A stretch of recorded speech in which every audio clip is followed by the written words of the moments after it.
নমস্কার বন্ধুরা, আমার নিত্যদিন চ্যানেলে আপনাদের সকলকে জানাই স্বাগত। আশা করি সকলে ভালোই আছেন। আজকে আমি একটা ছোট্ট ভিডিও দিচ্ছি। এটা হচ্ছে চন্দ্রনগরের ঘোষবাড়ির জগদ্ধাত্রী পুজো। আর এই জগদ্ধাত্রী পুজোর মাহাত্ম্য হচ্ছে ভদ্রেশ্বরে যে তেঁতুলতলার যে মা আছে, সেই স্বপ্নাদেশেই এই বাড়িতে সেইভাবেই সেই পুজো হয়। আপনারা দেখুন, সামান্য একটু ভিডিও দিলাম।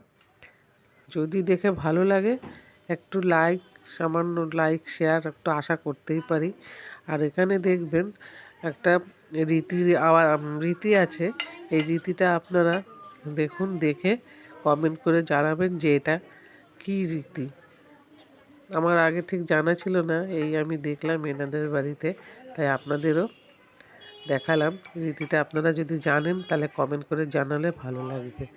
আর যদি খুব ভালো লেগে থাকে একটা ছোট্ট করে সাবস্ক্রাইব করে পাশে থাকা বেল আইকনটি প্রেস করে দেবেন, যাতে আমার এইরকম ভিডিওগুলো আপনারা সবার আগে দেখে নিতে পারেন। সবাই ভালো থাকবেন, সুস্থ থাকবেন। এবার দেখতে থাকুন।